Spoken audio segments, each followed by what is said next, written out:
Hello, story lovers. Welcome back to my channel, Manmohanam Part 7.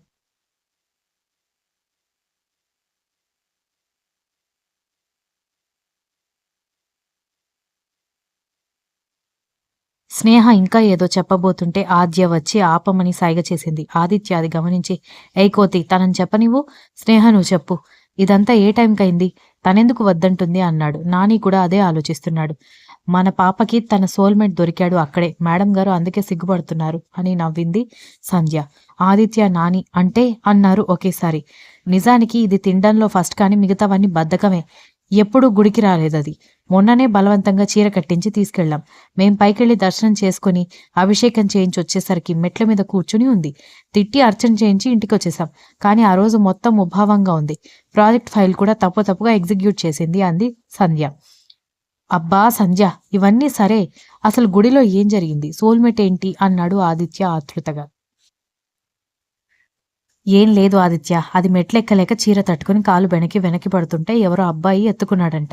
అప్పుడు time 6:30 అవుతుంది. Advantage తీసుకునే chance ఉన్న advantage తీసుకోకుండా పైదాకా అంటే 100 మెట్లు అవలీలగా ఎత్తుకెళ్ళి కాలు సెట్ చేసి జాగ్రత్త అని చెప్పి వెళ్ళాడంట. అప్పట్నుండి మొదలైంది నా మంచు రాకుమారుడు, నా మన్మోహనుడు అంటూ ఒకటే కలవరిత. కానీ అతని ముఖం కనిపించలేదు. దీని పిచ్చి కాకపోతే అని ఆదిత్యని చూసేసరికి బిగుసుకుపోయున్నాడు. సంధ్య, ఆద్య, స్నేహ కంగారుగా "ఏమైంది ఆదిత్య?" అన్నారు. ఆదిత్య తేరుకుని "ఏం లేదు, కంగారు పడకండి. మరి అతన్ని ఎలా కనిపెడతారు?" అన్నాడు. అతని గుండె మీద ఏదో పచ్చబొట్టు చూసిందంట. అదేంటంటే చెప్పట్లేదు రాక్షసి అంది స్నేహ. ఆదిత్యకి చాలా సంతోషంగా అనిపించింది. మాటలు రావట్లేదు. నాని ఆనందంగా ఏదో చెప్పబోతుంటే ఆదిత్య సైగ చేసి "హలో కుంభకర్ణి, నీ రాకుమారుణ్ణి ఎలా కనిపెడతావు?" అన్నాడు. ఏమో ఎలా కనిపెట్టాలో, అయినా ఆ తింగరోణ్ణి తన్నాలి అంది ఆద్య. ఎవరిని? అన్నాడు ఆదిత్య. అదే నా మొగుడిని అంది చిరాకుగా. నీ మొగుడెవరే? అంది స్నేహ అర్థం కాక. ఒసేయ్, నేనెవరిని పిచ్చిగా ప్రేమిస్తున్నానో వాణ్ణి అంది. ఆదిత్య నవ్వాపుకుంటూ ఎందుకు? అన్నాడు. మరి లేకపోతే కొంచెం తెల్లవారి వరకు ఉండొచ్చు కదా, ముఖం చూసేదాన్ని. ఇప్పుడు ఈ ఎదవని ఎక్కడ కనిపెట్టాలి అంది. ఎదవా? అన్నాడు షాకింగ్ ఎక్స్ప్రెషన్తో ఆదిత్య. నాని పక్క నుంచి బావా, నీ జీవితం సర్వనాశనం. నీ జీతం మొత్తం ఆద్య తిండికే అయిపోతుంది అన్నాడు గుసగుసగా. నువ్వు నోరు మూసుకోరా. ఆద్య వింటే నీ తాట తీస్తది. దాని దిక్క నీకు తెలుసు కదా అన్నాడు ఆదిత్య. నిన్నటి వరకు ఎంత బాధపడ్డావు. ఆ అమ్మాయి ఎవరో తెలియక ఇంత ఈజీగా మన పక్కనే తిరుగుతుందని కనిపెట్టలేకపోయాం చూడు అన్నాడు నాని. ఆదిత్య చిన్నగా నవ్వి ఊరుకున్నాడు. మేమింత ఆలోచిస్తుంటే మీరేంటేం సలహా ఇవ్వరు అని అరిచింది ఆద్య. అబ్బా రాక్షసి, రేపు ఇద్దరం కలిసి గుడంతా జల్లెడ పడదాం. కానీ నువ్వు చీరనే కట్టుకోవాలి అన్నాడు. ఎందుకు? అంది ఆద్య. అరే రాక్షసి, నీకున్న ఫీలింగ్ అతనికి కూడా ఉంటే అతను కూడా తప్పకుండా వస్తాడు. నువ్వు డ్రెస్ వేసుకుంటే అతను నువ్వు కాదేమో అనుకుని వేరే వాళ్ళని చూస్తాడు. నువ్వు చీరలో ఉంటే ఆ రోజు నిన్ను ఎత్తుకున్నప్పుడు నీ సువాసన వల్లనో నీ చీర వల్లనో గుర్తుపట్టే ఛాన్స్ ఉంటుంది కదా అన్నాడు. ఆద్యకి అర్థం కాకపోయినా సరే అంది. ఏం చెప్పానో నేను అసలు అనుకున్నాడు ఆదిత్య. సరే అని అందరూ ఎవరింటికి వాళ్ళు వెళ్ళిపోయారు. ఆదిత్య, నాని రూమ్‌కి వెళ్లారు. ఆదిత్య అయితే యెస్, ఐ గాట్ హర్ అని గట్టిగా కేక పెట్టాడు. నాని దడుచుకుని ఒరేయ్, నీ ఆద్య తిండి చూసి మైండ్ బ్లాక్ అయింది. నువ్వేంటంటే హార్ట్ అటాక్ వచ్చేలా అరుస్తున్నావు.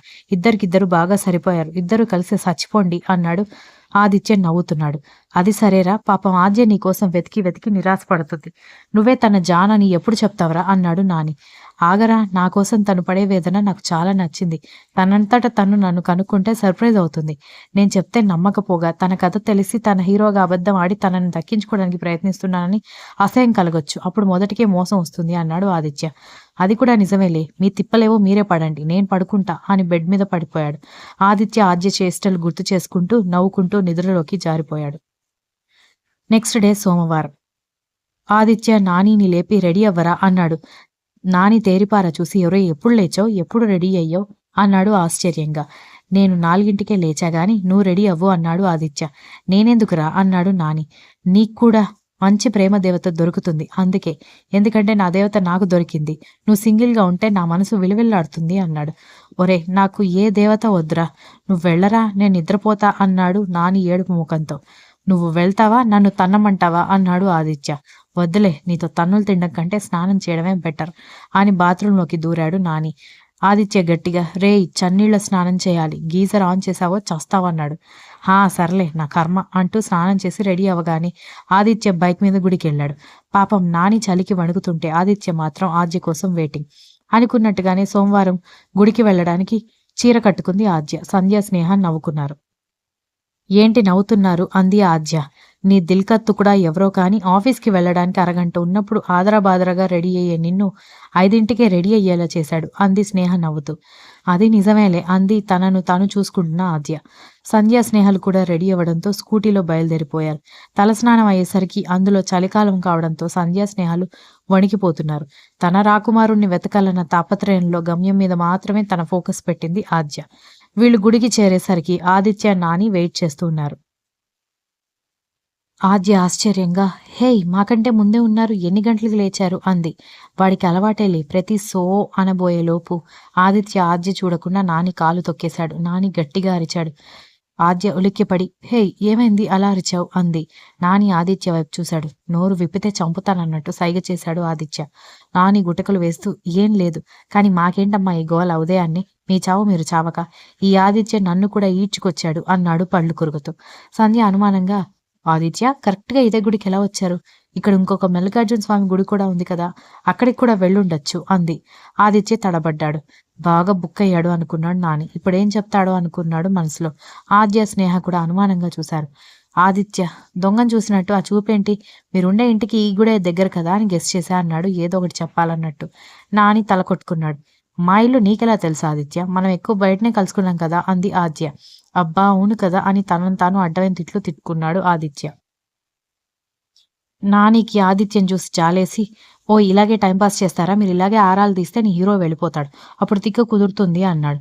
అవునవును పదండి అని 30 మెట్లు ఎక్కడానికి కష్టపడిన పిల్ల కళ్ళు తెరిచి మూసేలోపు 100వ మెట్టు దగ్గర ఆగి వీళ్ళందరినీ రమ్మని గట్టిగా అరుస్తోంది. పాపం పాప చాలా సిన్సియర్గా ట్రై చేస్తోంది తన డ్రీమ్ బాయ్ని కనిపెట్టడానికి అన్నాడు ఆదిత్య వైపు కోపంగా చూస్తున్న నాని. ఆదిత్యకి కంటి నుంచి నీళ్లు వచ్చేసాయి. 30 మెట్లు ఎక్కి కాలు బెణికి చీర తట్టుకుని ఎంత అల్లాడిపోయిందో తనకి తెలుసు. అలాంటిది ఇంత ఆత్రంగా ఎక్కేసిందంటే తన కోసం ఎంత ఆరాట పడుతుందో తెలిసి గుండె ద్రవించిపోయింది. అందరూ మెట్లెక్కి దర్శనం చేసుకున్నారు. ఆద్య మాత్రం గుడంతా నిలబడిన చోటు నుంచి జల్లెడ పడుతుంది. ఆదిత్య గమనిస్తూనే ఉన్నాడు. తనకి చెప్పేయాలనున్నా ఎలా రియాక్ట్ అవుతుందో తెలియక ఆగిపోతున్నాడు.